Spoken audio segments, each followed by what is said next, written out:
we could in fact go over to Nick Dean. Nick is one of the two New South Wales representatives on IPAN. No, Nick, help me, I've got a blank again.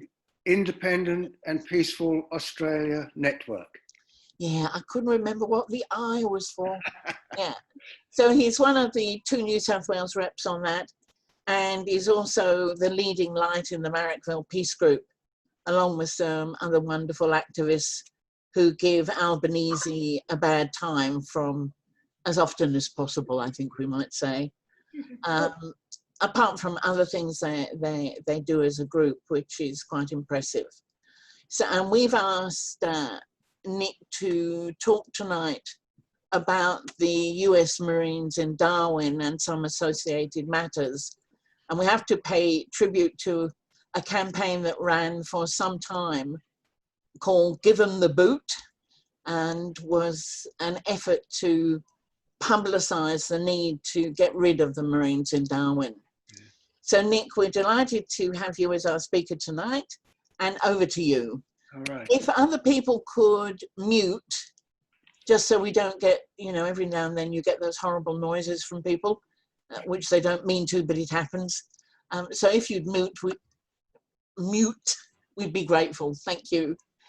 Over to you, Nick. Okay, well, we've already had an acknowledgement to land from Hannah. Thank you, Hannah. So I might skip over that, but I did have an acknowledgement in mind. This always was and always will be Aboriginal land, and we shouldn't forget that. Now, I've been asked to speak about the presence of the US Marines in Darwin, and that certainly is a matter on which I do hold strong views. But I'd like to start with some of my own background, and that might help explain why I feel so strongly about the Marine Rotational Force Darwin, or MRFD, as military people like to call it. I'm not a party member, but my contact with members of the party began when I was in my late teens at Southampton University in the UK. Early in my time there, one of the first things I learned was that the president of our students' union was a party member. And that made me start thinking about many things that I'd previously taken for granted. I studied sociology, a discipline that requires one to apply rational thought to social matters. And for me, it brought about a complete change in the way I look at the world, plus considerable introspection. Now, I'd been to a private school before I went to university, and I'd been active in the school cadets. I'd won a flying scholarship with the RAF, and through that I'd gained a pilot's license at the age of 17. So when I got to uni, I joined the Air Force Squadron so that I could maintain my license to fly. But by this time, as I say, I was also encountering colleagues like the president of our union, who had strong, rational arguments against the war that was going on in Vietnam at the time, and against the Cold War that was also waging. And I was becoming convinced that there was no rational justification for either of these wars. And it dawned on me that through my involvement with the Air Force Squadron as a full-time reservist, I was like to be called up if the Cold War got much hotter. And also at about this time, I watched a movie, The War Game by Peter Watkins, which some of you may know, and that dwelt on the social consequences of nuclear war in the event of attack on the UK. It was a sort of dramatized documentary style. And that movie convinced me of the pointlessness and stupidity of war in general and nuclear warfare in particular. So as my first sort of act of defiance, my first activist act, if you like, I immediately quit the Air Force Squadron. And from that time forward, one of my main interests has been in all things anti-war. Now, I arrived in Sydney in 1970 in time to join the protests against the Vietnam War. And following the USA's ignominious defeat in Vietnam, I felt for a long time that the military-industrial complex had been put in its place. How very wrong I was. But fast forward to 2001 and 9/11, because when Afghanistan was invaded, I remember complaining to a friend of mine that the USA and Australia seemed to have learnt nothing from the experience in Vietnam. And I still hold that view. And then not much later, as if to prove me right, we began to hear rumors that Iraq was going to be the next target. And it was that, the threatened invasion of Iraq, that got me back onto the streets in protest. Now, all of us on the streets in late 2002 and early 2003 could foresee the debacle that Iraq became. I'm sure I don't need to remind any of us what happened in 2003. But just in passing, I would like to remind you of how easy it is to remember the actual infamous day on which news of the invasion reached us. It was March the 20th, 2003, which is alternatively written as 2003, 2003. Very easy to remember, and we should remember it as long as we can. It was an appalling thing to do, the invasion of Iraq. Now, we who protested suspected all along that the world had been lied to about weapons of mass destruction, and it wasn't long again before we were proved correct. For what we were in fact witnessing was the old military-industrial complex once again simply looking for more grist for its grisly mill. Now, I don't have a especially long memory, but it seems to me that when your country's taken into a pointless, disastrous and costly war like the Iraq war, on the basis of lies, told to you by your supposed friend and ally, that is something you should commit to memory and take into account in any further interaction. Australia was taken into war because it chose to believe the lies that were peddled by the USA. The nation was duped, and we soon knew it. But for my money, that meant that every subsequent military should have been treated with circumspection at least, if not with a high level of suspicion. We're not going to let you do that to us again should have been a guiding principle. Trust should have been severely compromised. But what happened? Well, you know what's coming next. With no debate in our federal parliament, no discussion in our media, with only a few days forewarning, President Barack Obama and our PM at the time, Julia Gillard, on November the 16th, 2011, jointly announced in the Australian Parliament that there were to be US Marines stationed in Darwin.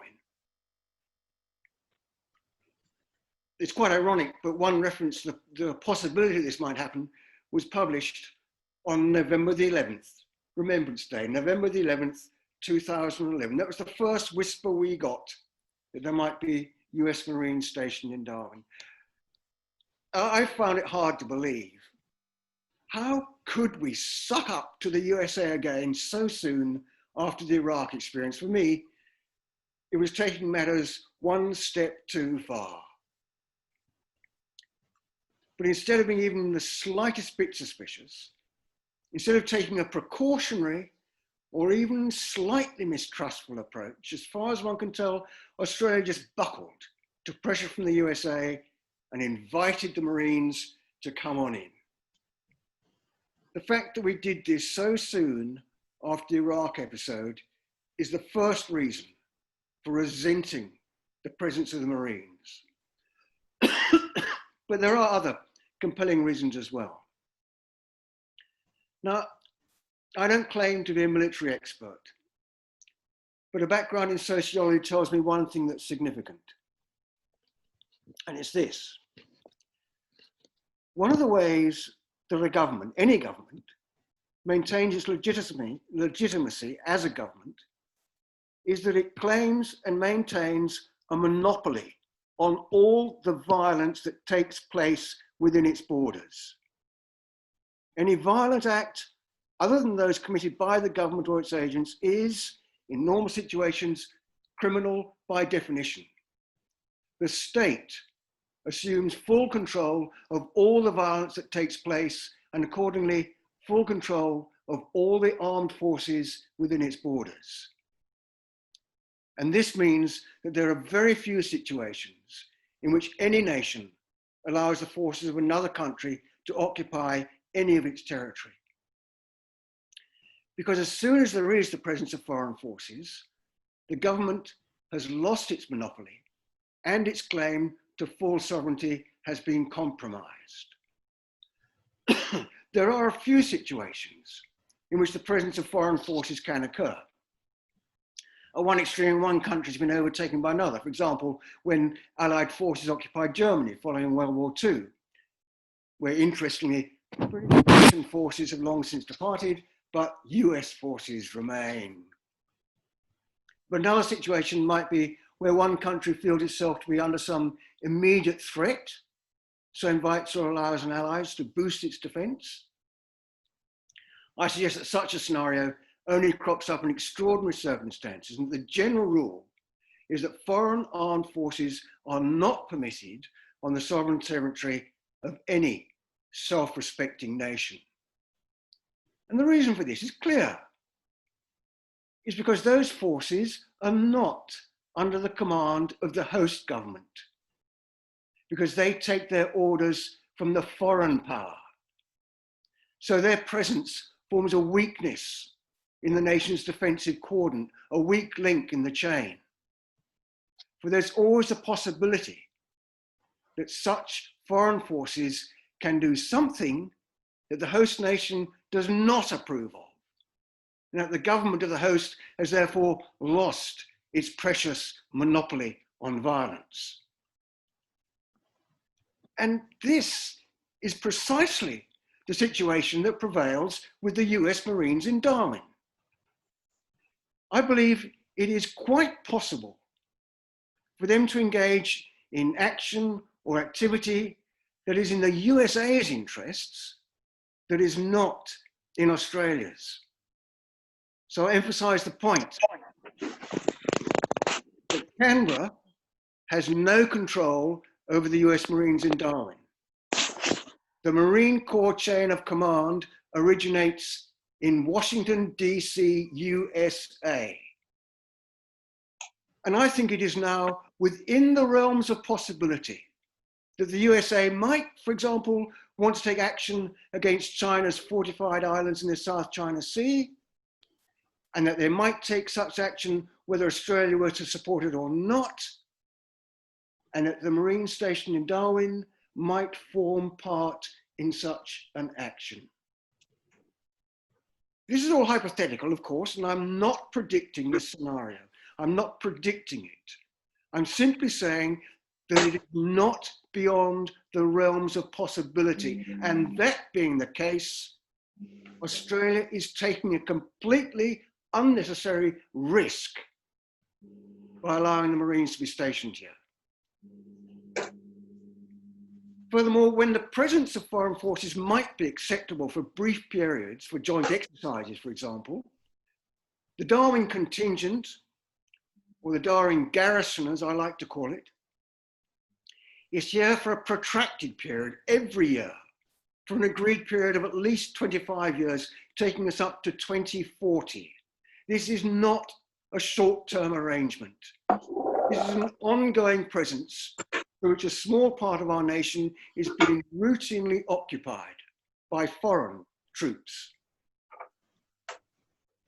Next, we should consider, or I ask you to consider, how the presence of the US Marines in Darwin, the MRFD, might be viewed from China's perspective. The growing enmity between the USA and China is out in the open, and there should be little doubt that China regards the USA as a threatening entity. One only has to look at a map with the US bases highlighted to see that they almost ring China. When Obama came to Australia to announce the arrival of the Marines, it was also to announce the USA's pivot to the Asia Pacific region. That was in 2011. And news that the islands in the South China Sea were being militarized by China came through in 2013. And I put it to you that militarization, which current leaders complain about so loudly, was a legitimate defensive response to Obama's announcement. And the point to be made here is that by entertaining the Marines, Australia has made it abundantly clear to any observer, especially one with a Chinese perspective, that Australia is an integral part of the aggressive moves being made by the USA as it tries to contain China's ascendance.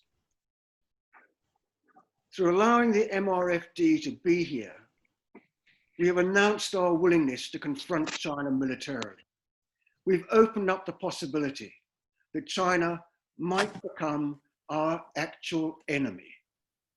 This is entirely unnecessary, very stupid, and utterly detrimental to the national interest. Australia need have no enemies whatever. No nation is a threat to Australia, just as Australia is no threat to any other nation. The grim scenario of a war between the US and China is a possibility that comes a fraction closer every time one of the leaders of the USA or Australia has anything to say on the subject. Witness the 2024 structure plan of July just past. The recent Osman communique announced expansion to training exercises involving the MRFD and the establishment of a strategic military fuel reserve in Darwin. From the tone of such pronouncements, enmity between Australia and China could become a reality. And in the horrifying scenarios of actual hostilities, Darwin could find itself once again the target of attack. We'd be better off if we would exclude such possibilities. Anyone who feels reassured by the presence of the Marines, who thinks they're here to help protect us, should think again. For their presence makes us less, not more, safe. There's another aspect I want to mention. The fact that we've allowed the US Marines to stay in Australia in some way gives the message that as a nation, we don't quite believe in our own ability to look after ourselves. So I need to introduce an element of patriotism into what I have to say. I firmly believe that we Australians can and should stand up and look after ourselves. We like to think of Australia as an independent nation, and we should put that thought into action, assert our independence, take full responsibility for our own defence. However, the current situation is entirely contrary to that. As things stand, we're so enmeshed within the alliance with the USA that we can hardly do anything militarily without the USA's approval. Perhaps the most important aspect of the MRFD is that it is symbolic of Australia's entanglement in the great network of the USA's military empire. In itself, the US Marine contingent in Darwin is of no great strategic weight, but its symbolic weight is very large. Australia has been too trusting of our duplicitous and dangerous ally, the USA. We've sent the wrong message to China, who might now become an enemy. we've placed ourselves in danger when we need not do so. It's time to reassess Australia's entire defence policy and our alliance with the USA in particular. We should not and can no longer rely on it to guarantee security. IPAN is to conduct a people's inquiry into this very matter, starting later this year. And it's time, I believe, to seek out ways to unravel the tightly knit fabric of our military relation with the USA. Time to escape this entanglement we find ourselves in.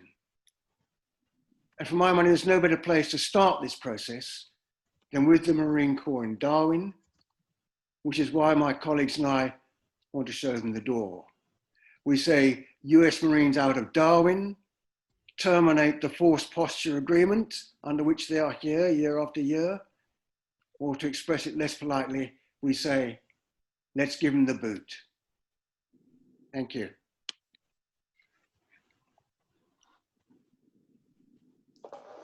Thank you, Nick.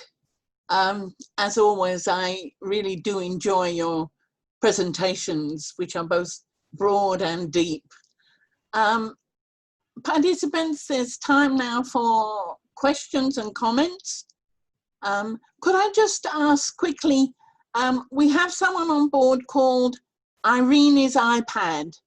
Can we know who that is, please? Because Irene Gale is sort of saying, it's not me. It's me. It's me. Who's me? Irene Tonietti. Oh, it's Irene Tonietti. That's what I thought. She's Irene Gale in Adelaide. Oh. It is the other Irene. It's not a technical problem or anything. You're not doubling up. I'm in Wollongong. Yes, yeah, and it's lovely to hear your voice, Wollongong, Irene. I just wanted to clear that up because, as I say, the Adelaide Irene was a bit concerned about it. Yes. Okay, so it's a bit confusing. Yeah, who'd like the first question and/or comment? Anna. Yes, well, firstly, thank you, Nick, for an excellent talk. I really enjoy's the wrong word because it's so serious. And without sounding pessimistic, maybe it does, I just hark back to Whitlam when he announced to Parliament in 1975 that he would not renew the bases leases for Pine Gap and and so on when they came up for renewal. Yeah. And then the next thing is there's a coup and he's gone. Yep. Ever since then, the first thing that a new Prime Minister has done after being elected is rush off to Washington and reassure the US they've nothing to worry about. Now, the US has considerable power and influence politically in Australia. How do you see us ever overcoming that to get rid of the US? Look, I know what you're saying, Anna. We've got, what's the image? The image is of a man with a wheelbarrow standing in front of a mountain, you know, and chipping away at it. Really, it's very much like that. I've got no expectation that anything's going to change in the short term. I just feel that people like you and I have got to keep chipping away, because in the long term, we are witnessing the decline of the USA. Yeah. But it's going to be, it's not going to happen. I don't think, I may be proved wrong there as well, but I don't think it's going to happen quickly. I think it'll be some time. And you talk about America's political influence in Australia. Well, their economic influence is huge as well. Yeah. I don't know if you follow, there's an author by the name of Clinton Fernandez. And one of the things that he stresses is the extent to which American capital owns businesses in Australia. There's a huge amount of American capital here. Yeah. Nick, I know that ICAN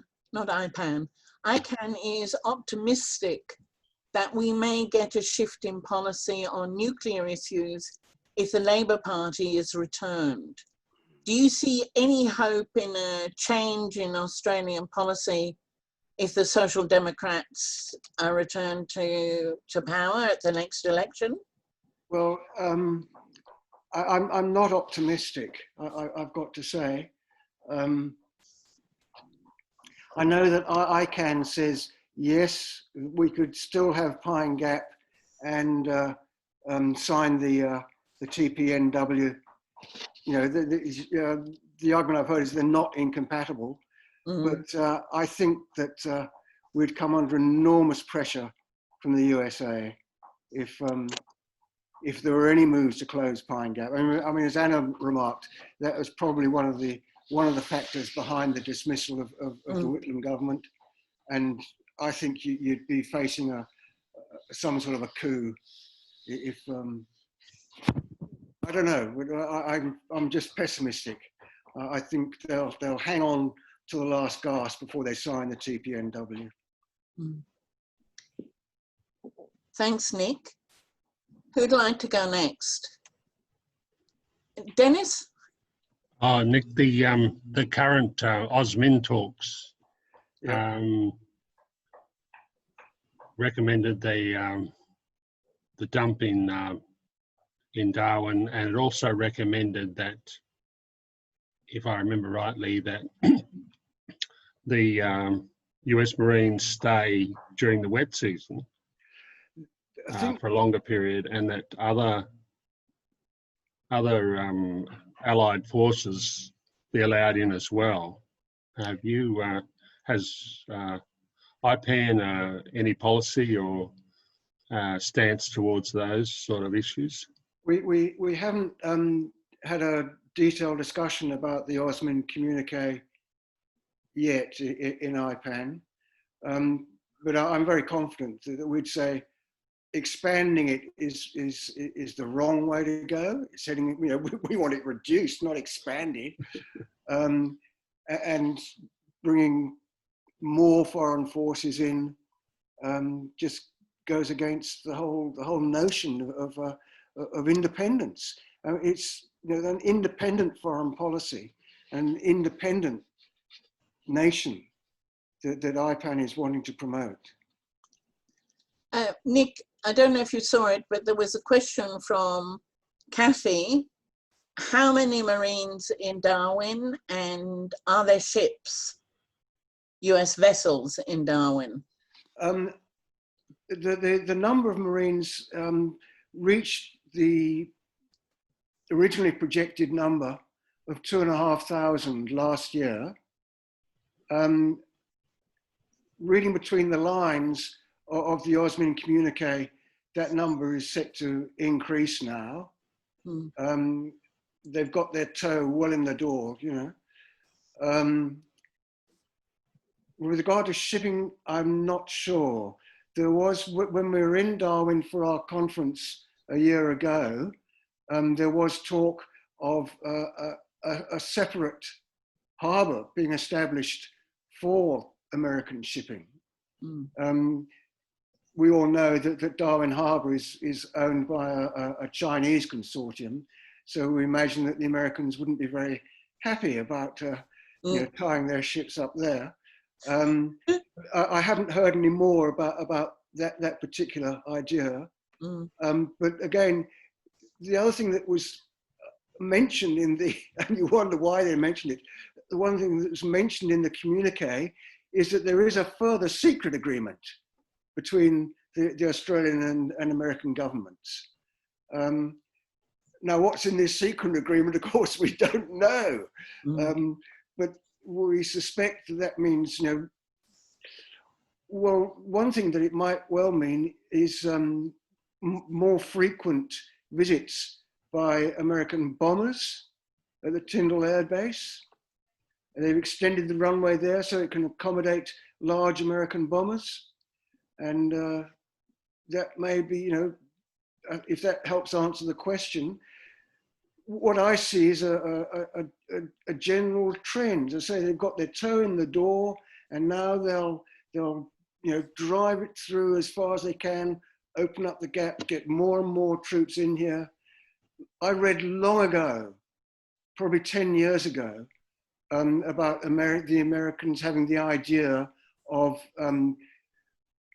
more military resources in Northern Australia. They look on Australia as a safe haven from which they can conduct their military operations. Thanks, Nick. Other questions or comments? Yeah, Hannah, can I ask a question to Nick? Yes, Vinny, please. Yeah, that it's interesting that obviously there have been struggles in Diego Garcia and Okinawa. And people get organized and eventually they win. But it requires mass mobilization of people. And I don't know if at this moment in Australia or in Darwin, we have this possibility. But I do remember in Fremantle years ago, we had the sea swaps. And, we were campaigning there at the port, and every time there was a ship coming, we have a small group of people. And eventually that disappeared, but I don't know if the program went away or they decided instead to go to Darwin. I don't know either. But I'm so happy you mentioned Okinawa and Diego Garcia. I mean, we know that there's considerable opposition to the American bases in Okinawa from the local people, but they haven't succeeded in kicking them out. And I think the main reason being that the bases have tremendous support from the Japanese central government, and the Japanese central government appears not to care much about its citizens in Okinawa and what they think. And in Diego Garcia, of course, the British obligingly removed the entire indigenous population before they leased the islands to the Americans. It's a very, very grim story. In fact, on the ABC, just on Sunday, there was an interview with David Vine, who wrote a book about, he's written a book about the US bases, but he's also written a book about the Diego Garcia story. And he was interviewed on the ABC on Sunday, so you can check that out. Yeah. Nick, I mean, flowing out of what Vinny just said, I mean, in Guam, in Okinawa, in Diego Garcia, even though people are doing it not on their homeland, there are large movements of people against American military occupation at American bases. Oh, yes. But there isn't a big movement here. No. And I often wonder, I mean, the only difference you can see immediately is that these are often sort of indigenous colonized people, and the process of colonization is a little different to what's happening here, obviously. And maybe that's why it doesn't impact on the Australian people so much. And I mean, there's also secrecy. I remember one time when we were coming back from Naranga, and they'd even put troops into the area to stop us. And some of the independent poll-making people found that opposition to the bases had shot up, but then it fell back again. And so it's partly a question, obviously, of secrecy, which is something you might want to comment on too, about how we might overcome that and create a movement which is a bit larger than it is at the moment. I'd love the movement to be larger, but I don't know how to make a larger movement. I don't know how to overcome the secrecy. The only comment I would make, and this goes back to Vinny's question as well, is when we were in Darwin last August for IPAN's 5th annual conference, or 5th national conference rather, the local support was just a few left-leaning intellectuals, if you like. It wasn't a people's movement. Mm. No, go on. Jenny? Sorry, did you say Jenny? Yeah, and then Dennis after Jenny. Sorry. At the risk of stating the obvious, the other thing that we're fighting here, apart from our own government, is the Murdoch press, because as soon as the masses open up their Daily Telegraph, or, well, 60 rural papers belonging to Murdoch just closed, but as soon as they open up the Australian or the Daily Telegraph, they're told these bases are here to help us. The Americans are our great friends and allies. We share the same values. I mean, haven't you heard that just dripping out of the mouth of the Prime Minister? And that's a big hassle, because everybody, they don't like the Chinese. We're a very racist country. They don't trust them. They've got yellow skin. Anything could be happening up there in the port of Darwin, but the Americans are here to help us. Yeah, you're absolutely right. You're absolutely right. And the Chinese takeover of those islands in the South China Sea is illegal. Yeah. But we overlook what's happened in Diego Garcia. There's no American imperialism in Australia. Oh no! Oh no! It's all sweet and yeah. Yeah, that's right. Mm. Okay. Dennis, and bye-bye to Kathy. Look, Had to go to another meeting. okay, this is more of a comment than a question. That one of the difficulties is that the places where we demonstrate and where the bases are reliant on the military. For example, in Alice Springs, Right. the Yeah. it's very reliant on the, there's 1,000 people working at Alice Springs, and then that creates a certain amount of jobs and some spin-offs. The same is true for Darwin. Darwin's a military town. We've had the same problem in Rockhampton. We've had the same problem in Exmouth, where when we went to Exmouth for the rally against the Northwest Cape, the local member, who happened to be a Labor Party member, federal member, advised the citizens to lynch us. And that each of the levels of government are very much complicit in the structure of the bases, so that Rockhampton Council will not condemn the tandem thrust or a talisman sabre. The councils of Darwin, the local councils of Darwin, I think there are 3 different councils. We wrote to every councillor in Darwin, and only one was brave enough to express her opposition, and the next election she was booted out.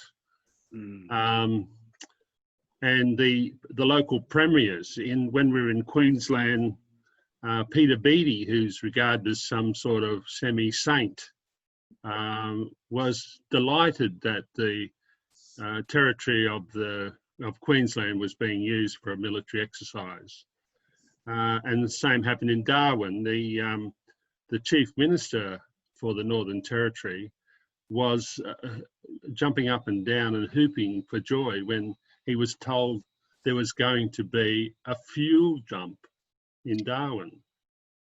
And so it's a many-tiered approach, and that before we can sort of gather a push to push these bases out, I think we need to convince the left, but we need to convince the right wing of the Labor Party and probably the National Party before we get rid of them. So, I mean, we've got a big task, and but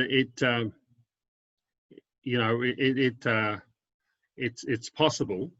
It's a possible task, and that Nick mentioned in his book, the author Clinton Fernandez, and he has a section in that book about Howard's approach to the Iraq War, and that Howard was absolutely scared stiff that an Australian would die in the Iraq War, and that he had a process. The Americans had to clear out an area, then the Australians would, for example, they cleared out an airstrip, and then the Australians came in and conquered the airstrip, and the Australian media was there saying, here are the Australians conquering the airstrip, but there was not an Iraqi soldier anywhere within 100 miles of that particular airstrip. So everything was staged, and I don't think an Australian died in that whole approach, that whole war. And Fernandez was saying that although we think that we had we had well over 1 million, I think, on the streets against the war, and he was petrified that an Australian or two would be killed, and that would reignite these huge protests. So that it did have an effect, but unfortunately the effect is not long lasting, and when it comes to the bases, it's even more difficult. So it's been a hard slog, but we do score a few points here and there. And, there's a book coming out in a few days' time called Peace Crimes, which is about actions against Pine Gap. And I believe it's rather well done and well written, and we should try and get a copy of it when you get a chance. I've got mine already. You're a lucky thing. I've ordered mine, but anyway. So anyway, Vinny, sorry, here ends mine. Vinny, do you have your hand up? Did you? No, I'm right. Oh. Yeah. Sorry. More comments from anyone? Eileen? Eileen, unmute. Now you can hear me. Sorry about that. That's okay.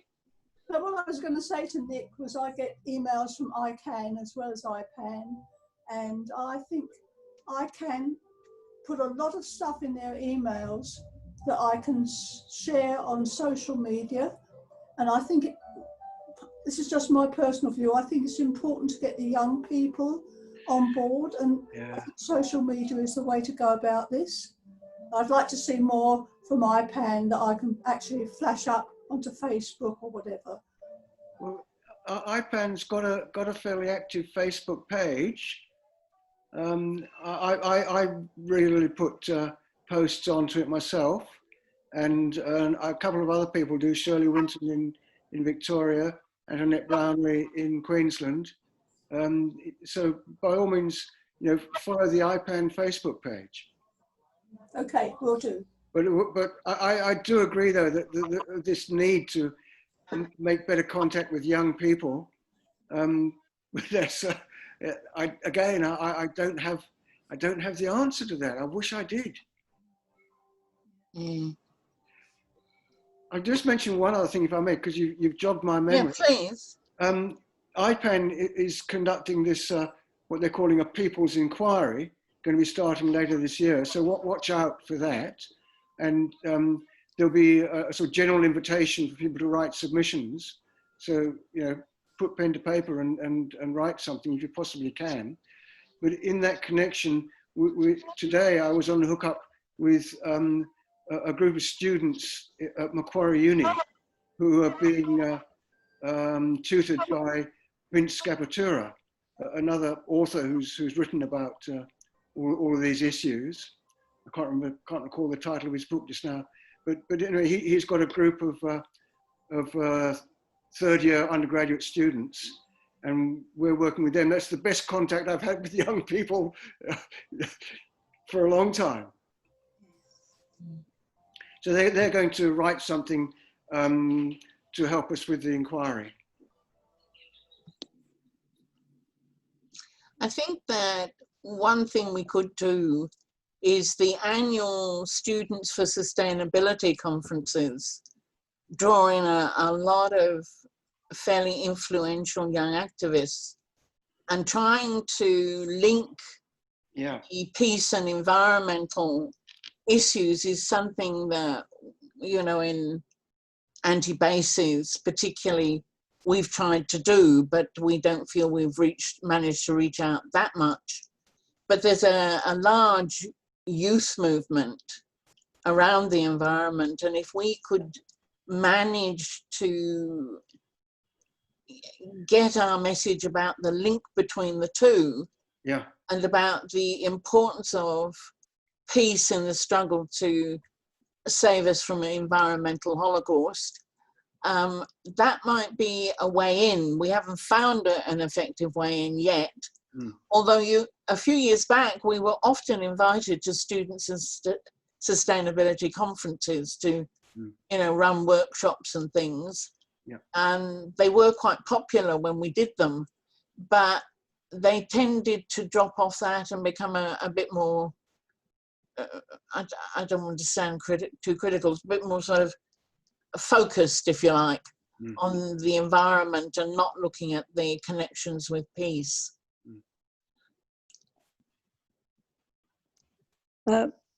May I say, can you hear me, Hannah? Yes. Oh, right. Also, the young people are very dispersed at the moment. It's very difficult because they're not attending classes at universities and colleges. It's a very tricky time. And I'm wondering if the Chaser boys might take it up. They take up some very good causes, and they're very dynamic and very good with media. Mm-hmm. Maybe they might link it in with something that they're doing. A Sunday morning, there's so much very good work on Sunday morning radio. The ABC, the ABC, what's it called? The ABC radio, I can't think of it. ABC. Triple J or Double J. Yeah, no, not Double J. Radio National. Yeah, the ABC radio on a Sunday morning. There's some very good programs, and maybe one of those programs might link in. I don't think they're cutting down on radio because radio is pretty cheap to run. It's they're probably cutting out a lot of television shows. I mean, there was Sorry. one. Just to be very technical about this, there was one person killed at the very beginning of that Iraqi war, and it was an ABC photographer, and he was working with Eric Campbell. Eric was injured, and the photographer lost his life. So that was an Australian taken in the war, but not a soldier. Yeah. Can I Yes. I've been, listening, an idea come up. What about if we, through IPAN, to begin a campaign of letters to the ABC and see if we could have IPAN or ICANN together in Q&A to address some of these issues. It is current, taken into account what happened today on ABC with Diego Garcia. And it was a good talk, and obviously there is people are aware of what's going on. Maybe we all write to the ABC, listen, this is an important issue. Maybe you should invite somebody from IPAN to speak, or ICANN, on these issues, or war and peace. Yeah. They might address it, I think that's a good idea, and we could publicise that idea amongst peace activists around the country, as well as Nick taking it directly to IPAN for them to talk to all their affiliates. I think that's a very good idea. The likely response from IPAN, I think, will be, can we just hold fire on this until we've done our inquiry? Because then we'll have a report of some sort to sort of hang it on. And I think that's part of the thinking behind the inquiry, that we'll gather more ammunition, more material to use. But certainly, yes, the ABC and Q&A would be a great way to bring it into greater prominence. Definitely. I mean, there's one thing about sort of having an impact on the younger generation, and that is that by and large, they don't watch television, they don't listen to the radio, they don't read newspapers.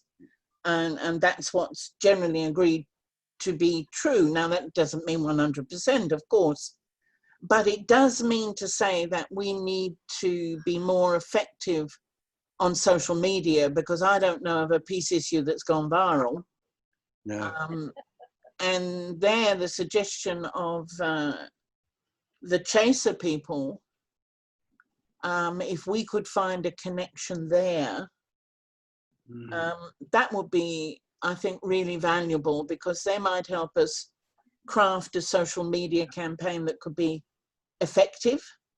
And I think sometimes we're a bit too sort of straight down the line and sort of explain it, and we... ABC News. Sorry, I'm sorry, that's me. States hotel quarantine program. That's okay, just mute yourself. I'm sorry, that's Radio National. I just was looking, it came up, I was looking for the name of the state. It's called Radio National. Yeah. And you've got background briefing on a Sunday morning too. Yeah. That's very investigative. See, the thing with Q&A is they'll have people from both sides, and that's quite pathetic sometimes when you get the people from the opposite. Like last night, I watched Q&A last night, and the very good woman from Michelle, what's her other name, from Melbourne, from the unions, and then they had Tim Williams interjecting. Sorry, I'm butting in. I shouldn't speak. Yeah. No, keep going, Ari. That's fine. Go on. Well, that's the only problem with Q&A. They put some rather pathetic people on from the right-wing people to sort of so-called, because the ABC is now has to now balance its programs, which is very ridiculous. It's quite ridiculous. So that's one thing you'd have to watch with if you put it on a Q&A. Maybe they would take it up. I don't know how controlled Q&A is actually. I really don't know. I'm just going to come in with a comment, if I may. I remember not very long ago, there was some discussion about the operations, what they call the FONOPs, the freedom of navigation operations in the South China Sea, which all of us would oppose. The opposition, that's the Labour opposition, and Richard Marles was the spokesman. His way of opposing the question, the government's position, was he was saying we should go out there and join these operations. In other words, completely the reverse to what you'd expect a person to say. So if you get something like that on Q&A, you might be going in the wrong direction. Yeah? Yes, that is a problem, and that is a concern. Yes. And of course, both the major parties, in any case, they're in, pardon the expression, they're in lockstep. They are. They're shoulder to shoulder. It's well, they seem to be in lockstep with the refugees. Yes. Sure. Yes. Yeah. Right, Dennis.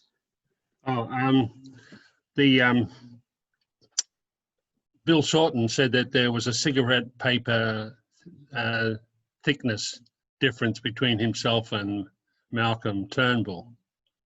So when it came to the US alliance, I've just asked people to forgive my rudeness, but I happen to have a map here that might just visualize some of the things we've been talking about. So please bear with me. So this is a map of Northern Australia, and you can see over there, all the things that are in Darwin. The Larrakia Barracks, the Robertson Barracks, that's where the US base Marines are. There's an RF and so on. So there's there's all those bases there, and then there's the economic LNG plant. And then you just go across, you go down south to, you go past Mount Bundy. That's where they fire tank rounds. They have they practice tanks in there.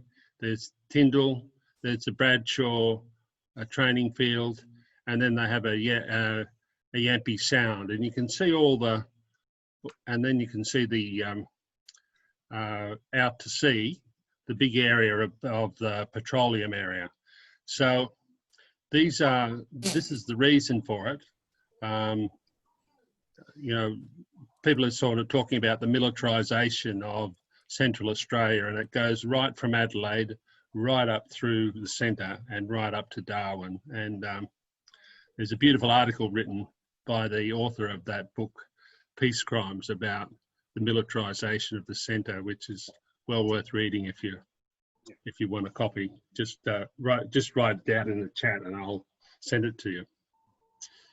Hannah, I'm getting messages from stage left.